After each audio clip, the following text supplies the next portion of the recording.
एजाज साहब, ये missile programme के हवाले से जो बयान है, पहले इसी पे चाहूँगा कि आपका कमेंट मिल जाए। जी, आपने इब्तदाइया में जो कहा वो सही है जी। इस खातून ने बड़ा बददियानती से गलत गलत इंफॉर्मेशन दी है अपनी अमेरिका की कांग्रेस को, अमेरिका के सदर को, अमेरिका के अवाम को। पाकिस्तान के पास ऐसा कोई मिसाइल नहीं है जो अमेरिका तक पहुंच सके। हमारी मैक्सिमम रेंज नोन है, बिल्कुल 2750 किलोमीटर, शाहीन 3। तो और ये बिल्कुल आपने सही उसमें कह दिया कि वो इंडिया स्पेसिफिक रहा है हमारा हमेशा प्रोग्राम, कि अगर इंडिया से, भारत से कभी भी जारियत हुई तो उसका मुकाबला करने के लिए हमारा एटमी प्रोग्राम भी है और हमारा मिसाइल प्रोग्राम भी है।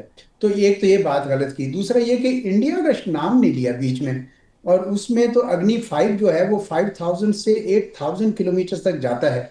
मैंने ऐसे अजराहे, यानी समझ लें कि क्यूरोसिटी से, कि मैंने उसको गूगल किया तो उसमें लिखा आया था कि जी India is a strategic partner, इसलिए इंडिया से हमें खतरा नहीं है। लेकिन जिस तरह के शिफ्टिंग अलाइनमेंट्स आजकल दुनिया में हैं, कौन सा पता चलता है क्या, कौन कब किसके साथ होगा। इस वजह से मेरे ख्याल में ये उन्होंने जो रिपोर्ट दी है वो अपनी अमेरिका की आवाम को मिसलीड कर किया है उसने जी।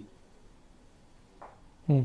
सर, तुलसी का बयान तो ये है, और दूसरी तरफ जो केंट जिन्होंने इस्तीफ़ा दिया है नेशनल काउंटर टेररिज्म के सरबराह की हैसियत से, उनका बयान तो और भी इंटरेस्टिंग है। वो कह रहे हैं कि ईरान से कोई इमिनेंट थ्रेट नहीं था, और ईरान के ऊपर हमला जो है सिर्फ इसराइल की माँ के ऊपर, उसकी पुश के ऊपर ट्रंप ने ईरान के ऊपर हमला किया। ना वो एटमी प्रोग्राम, एटम बम बनाने के पहले करीब था जब इन्होंने वो ऑपरेशन मिडनाइट हैमर किया जून में, और ना उन्होंने कहा कि अब उनका एटमी प्रोग्राम इस काबिल था कि वहाँ पे कोई न्यूक्लियर हथियार वो बना सकते हो।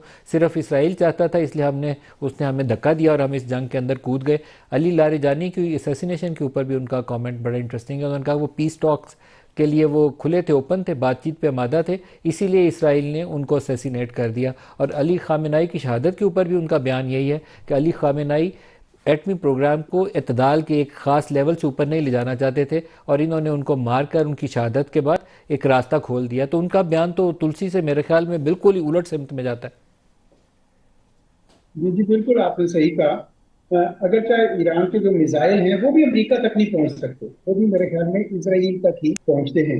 और ये बात उनकी सही है। लेकिन ये जो आपने जो केंट की का स्टेटमेंट बनाया, और भी बहुत सारी अब आवाजें आ रही है, टकर कार्लसन बहुत खुलकर बोल रहे हैं कि अमेरिका के लिए ये एक बहुत बड़ी शिकंजे में फंस गए हैं। क्योंकि मुझे लगता है कि डोनाल्ड ट्रंप जो बेबसी की तस्वीर बने नजर आते हैं, और वो रोक रहे थे इसराइल को कि आप उनके ऑयल रिजर्वायर पर हमले ना करें, लेकिन उन्होंने किए हैं। और अब आपके नतीजे में जब उनके साउथ डोम पे हमला किया गैस के, हमने कतर के जिक्र किया है, तो ये सोचे कि ये कहाँ जाएगी। और नजर आ रहा है कि इसराइल का मकसद ये है कि ये दोनों खित्ते यानी खलीजी रियासतें और इसराइल आपस में लड़ लड़ के एक दूसरे को खत्म कर दे, ताकि कोई उसके लिए निजाम बना रहे और वो ग्रेटर इसराइल बन सके। मेरा ख्याल है अमेरिका की जो क्रेडिबिलिटी है वो इतनी तेज अब हो रही है, दुनिया भर में ये खुद के हाथ से निकलता चला जा रहा है। और मुझे लगता है कि चीन और रूस ये जो सरकर्दा हंगाम की काफी मदद कर रहे हैं।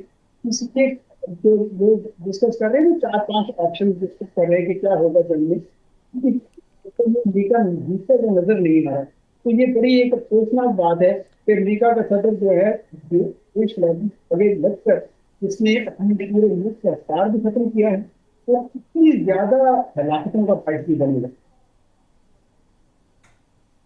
एजाज साहब, 3 हफ्ते, तकरीबन कल 3 हफ्ते पूरे हो जाएंगे, ऑलमोस्ट 3 हफ्ते तो आप समझ लें हो गए इस जंग को।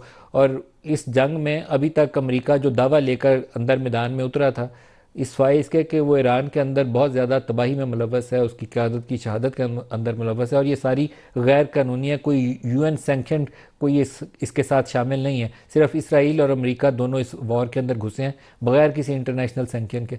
तो इस मामले के अंदर अब अरब मुल्कों का जो रोल है वो बड़ा इंटरेस्टिंग है। कल वज़राए ख़ारजा का इजलास था जिसमें हमारे डार साहब भी गए हुए थे, और जो ईरान ने जवाबी कार्रवाई की वो आइंदा भी करेगा, जब उसके ऊपर हमला होगा तो जवाबी कार्रवाई करेगा। ट्रंप साहब ने अफसोस का इजहार कर दिया, इसराइल को बहुत गुस्सा आया था इसलिए उसने वो साउथ पारस वाली उनकी फील्ड के ऊपर अटैक किया। लेकिन ये कहीं अरब कोई मुल्क जो है अगर उसने गुस्से में कोई कार्रवाई की तो फिर इस जंग को रोकना मुमकिन नहीं रहेगा, ये काबू से बाहर हो जाएगा, पूरा खिते में आग लग जाएगी। बिल्कुल लग जाएगी। मेरा ख्याल है कि अरब ममालिक ये काम नहीं करेंगे। इसकी वजह यह है कि अभी तक तो अमेरिका के अड्डे और वो फाइट हाउस जहाँ से अमेरिका का जो इस्तेमाल हो रहा है असला के खिलाफ, उससे हमले कर रहे हैं। अगर ये ऑल आउट वॉर हो गई और खुद ना बुर्ज खलीफा पे लगा दे या कहीं पे भी कर दे, किस कदर हम पे तबाही फैल सकती है। एक ईरान ने मेरा हिसाब से, मेरे जो उनकी अपनी हिकमत अमली होगी, लेकिन मेरा ख्याल है उनको सऊदी अरब पे हमला नहीं करना चाहिए था। और सऊदी अरब ने उनके साथ बाकायदा चीन की वसाखत के रपोश में कर दिया हुआ था। और सऊदी अरब ने unlike Bahrain and UAE Abraham accord भी ज्वाइन नहीं किया हुआ था। वो इसराइल पे दबाव भी डाल रहे थे कि आप टू स्टेट सोल्यूशन करें। तो मेरे ख्याल में ये करके उन्होंने ये मुश्किल खड़ी की है अपने लिए। और वो बाकी खलीजी रियासतें और सऊदी अरब में एक खास फर्क है इसी वजह से कि इसराइल के खिलाफ जो है सऊदी अरब को अभी भी डटा हुआ है। तो ये उन्होंने थोड़ी ज्यादती की है। पाकिस्तान की भी उसके लिए थोड़ी मुश्किल पैदा कर दी, क्योंकि पाकिस्तान का सऊदी अरब के साथ एक एग्रीमेंट है। लेकिन वो एग्रीमेंट तो हम नॉन मुस्लिम स्टेट्स के लिए करते हैं, नॉन फ्रेंडली स्टेट्स के खिलाफ एग्रीमेंट होता है। तो पाकिस्तान के लिए तो ये मुमकिन नहीं है कि ईरान के खिलाफ जंग में शरीक हो जाए या किसी हवाले से भी पाकिस्तान जंग में शरीक हो जाए। तो ये मेरा ख्याल में ईरान को इस मामले में थोड़ी अभी भी कोर्स करेक्शन करनी चाहिए। और अब जब सारी अरब स्टेट्स ने और मुस्लिम स्टेट्स ने दिया है कि ईरान के ऊपर उन्होंने किया है, इसराइल पे नहीं की ये बात, ईरान पे की है, तो ईरान को ये मैसेज मिलना चाहिए। पाकिस्तान ने कहता अच्छा किया कि अपनी स्टेटमेंट में लिखा कि जहां जहां से भी जारियत हो रही है वो सारा का सारा काबिल मुकम्मल है। डॉक्टर आबिद साहब, इस जंग के मुमकिन असरात पाकिस्तान की इकॉनमी के लिए क्या है? देखिए, इसके दो तीन पहलू हैं। पहलू तो एनर्जी का है।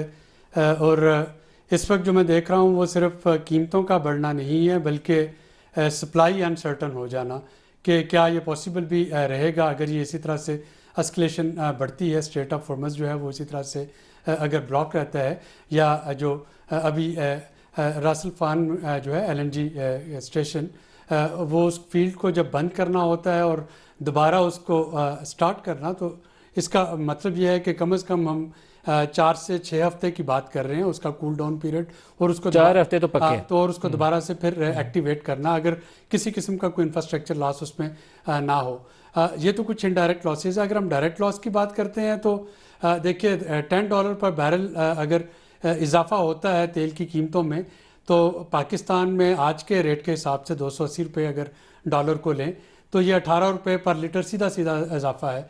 एक बैरल में 159 लीटर होते हैं, और अगर $10 पर बैरल बढ़ता है तो इसका मतलब है $18 पर लीटर तो हमारी कॉस्ट ऑफ परचेज पर जो है वो बढ़ जाती है।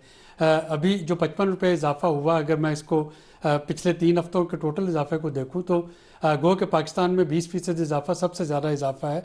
उसके बाद इजिप्ट ने 17% इजाफा किया था। लेकिन अगर हम आज के रेट के हिसाब से देखें तो अभी भी पाकिस्तान जो है वो अपनी प्रोक्योरमेंट प्राइस जो उसकी होगी फ्यूचर के सौदों से, उससे बहुत पीछे है। और मैं देख रहा हूँ कि ईद के बाद हमें इसमें मज़ीद इजाफा करना पड़ेगा। अब ये तो कंज्यूमर के लिए लॉस है। गवर्नमेंट के लिए जो इस वक्त एक लॉस की सिचुएशन है वो ये है कि अगर 105 रुपये पेट्रोलियम लेवी, उस पर 35 रुपये टैक्स और 2.5 रुपये कार्बन टैक्स, अगर आईएमएफ के साथ रेवेन्यू टारगेट पूरा करने के लिए वो भी इसमें शामिल करना है, तो फिर तेल की कीमत इतनी ऊपर चली जाएगी कि लोग सड़कों पे आ जाएंगे और हुकूमत अपनी जो पॉपुलैरिटी है वो खोना शुरू कर देगी। तो ना सिर्फ ये कंज्यूमर के लिए पेनफुल है, ये गवर्नमेंट के लिए भी बड़ा in terms painful. Of foreign exchange भी एक प्रॉब्लम और है। In terms of foreign exchange इजाफी फॉरेन एक्सचेंज नहीं है हमारे पास। वो एक अलहदा से इसमें प्रॉब्लम है। आपका रेमिटेंसेस जो हैं, क्योंकि ये पीक टूरिज्म सीज़न है, गर्मी शुरू होने से पहले यूएई का, कतर का, अब वहाँ पे जो एयरलाइन का जो इस वक्त क्राइसिस चल रहा है, वहाँ पे जो एक्सपर्ट सारे भाग रहे हैं। आप देखें कि जो इस वक्त इस जंग के विक्टिम बने हैं वो सारे एक्सपर्ट हैं और मेजॉरिटी पाकिस्तानीज हैं। आप तो खुद भी दोहा में फंस गए थे जाने के मैं बाद, खुद भी वहाँ तो पे, फिर आप दोहा से कैसे निकले वहाँ से? मुझे फिर बाई रोड जो है वो दोहा से दमाम, और दमाम वाली एयर स्पेस भी बंद थी, फिर दमाम से बाई रोड मक्का, और ये तकरीबन कुछ 24 घंटे का सफ़र बन जाता है। लेकिन इस वक्त जो बॉर्डर है दोहा से सऊदी अरब का बॉर्डर, उस पर जो एक्सपर्ट्स की और जिन लोगों के जाने वालों की लाइनें लगी हुई हैं, वहाँ पे आपको घंटों लग जाते हैं। और ये बड़ी संगीन किस्म की सिचुएशन है। मैं जो 5-6 रोज़ जो दोहा में था, तो स्वाय एक्सपर्ट्स के जो डिलीवरी राइडर्स थे, और वही बदकिस्मती से वो मिसाइल के इंटरसेप्टर्स के जो टुकड़े हैं उन पे आके गिरते हैं मिसाइल के, सिवाय उनके आपको लोकल जो है वो कोई खाल खाल नज़र आते हैं। ये पैनिक का ये आलम हो चुका है कि आपको कोई पता नहीं कि किस वक्त आपके सामने कहाँ से जो शेल्स जो हैं वो गिरना शुरू हो जाए। तो ये जो एक शैटर हुआ है मिडल ईस्ट पे पूरी दुनिया का ट्रस्ट, और मिडल ईस्ट का ट्रस्ट जो है वो अमेरिकन सिक्योरिटी पे और एनर्जी सप्लाई का जो है, ये सारी चीज़ें मिलके पाकिस्तान जैसे ममालिक की इकॉनमी पे इन द लॉन्ग टर्म काफ़ी असर डालेंगे। अभी अच्छा, हमने फर्टिलाइज़र की बात नहीं की, जो मैं सबसे बड़ा क्राइसिस देख रहा हूँ गर्मियों में। अगर आपकी गैस की सप्लाई नहीं होती है तो इसका मतलब होगा कि आपको जो लिमिटेड गैस है वही आपको फर्टिलाइज़र प्लांट्स को भी देनी है, वही पावर प्लांट्स को भी देनी है, वही डोमेस्टिक कंज्यूमर को भी देनी है। और जो इसके नतीजे में जो आपकी फर्टिलाइज़र है उसका रेट आसमान पे पहुंच जाएगा। ईरान जो है वो एक मेजर सोर्स था फर्टिलाइज़र के लिए, और कतर की गैस जो है वो एक मेजर सोर्स था हमारे फर्टिलाइज़र प्लांट्स के लिए। तो ये लैग इफेक्ट के साथ जो हमारी STPI की अपनी रिसर्च है, हमारा ये ख्याल है कि इन्फ्लेशन जो है उसमें कम से कम अच्छा, इन्फ्लेशन को भी डिस्कस करते हैं। हमने वो डॉक्टर शहजाद ने इस पे एक रिपोर्ट भी लिखी है पाइट की जानिब से, उनको साथ लेते हैं, इसको डिस्कस करते हैं।